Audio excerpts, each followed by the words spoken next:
Joining us on the line for our morning show today is Anastasia Poull, the 79th Alice in Dairyland. Well, first of all, Anastasia, congratulations on the honor.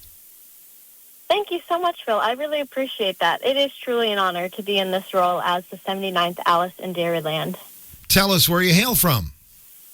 I am from Port Washington, so I grew up on my family's hobby farm there, but I spent a lot of time at my grandparents' nearby dairy farm. Okay, what kind of a hobby farm do your parents have?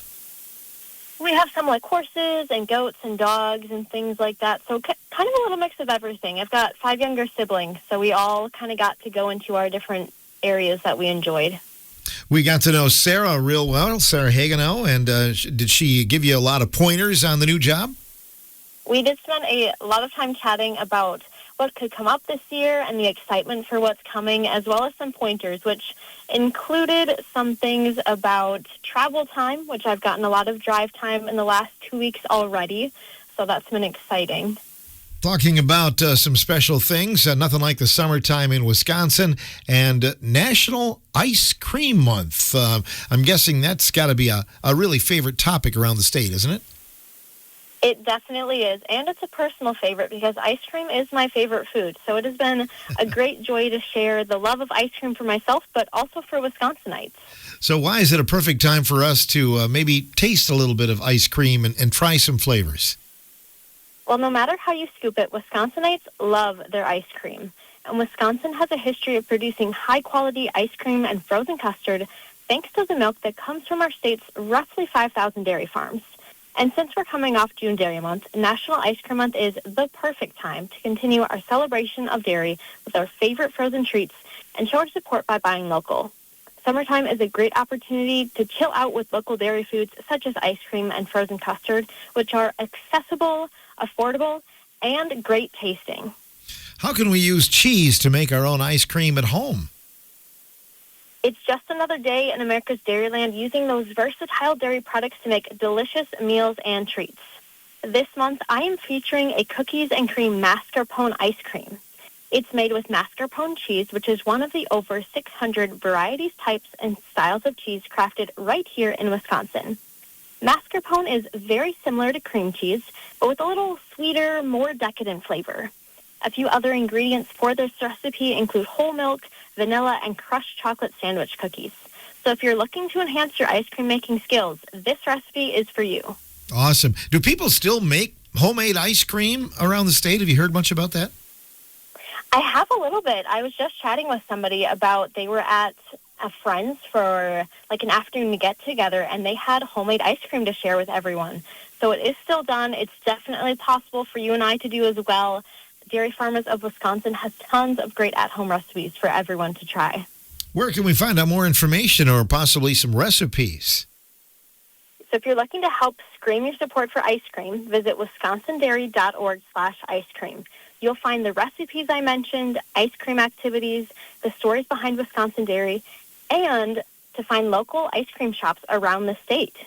You can also celebrate closer to home with National Ice Cream Month by looking for the Proudly Wisconsin Dairy or Proudly Wisconsin Cheese badges on all of your local dairy products to ensure you're purchasing genuine Wisconsin dairy and supporting our local farming families.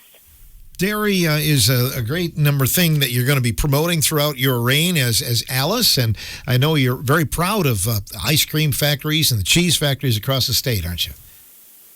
I certainly am. Yeah, Wisconsin is home to about 49 licensed ice cream plants, so I'm excited to be able to celebrate that this July, and as you mentioned, continue to celebrate our $52.8 billion dairy industry all year as Alice in Dairyland.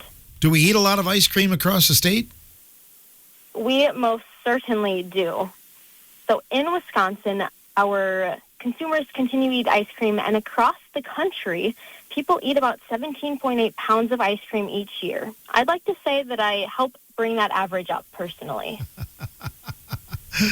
How many gallons of milk does it take to make a gallon of ice cream?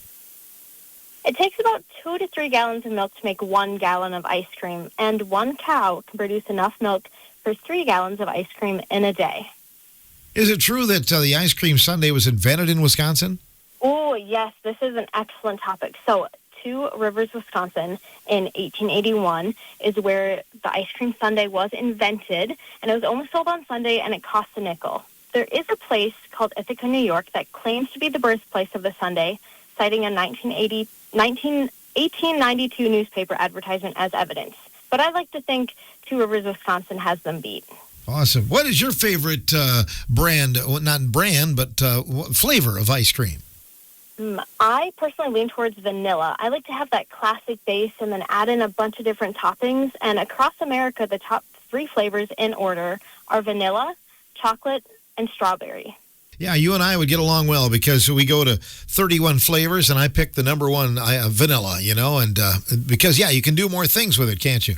Yes, I would have to agree. Do you have any favorite mix-ins that you like to do? Well, here's the thing. You gotta. I love peanuts.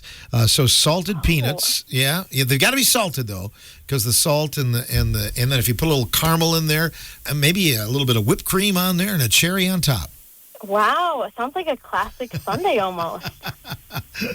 Yes, it is, and I love it. It's a great time of year to celebrate it. Any other fun facts that you can share with us today, Anastasia?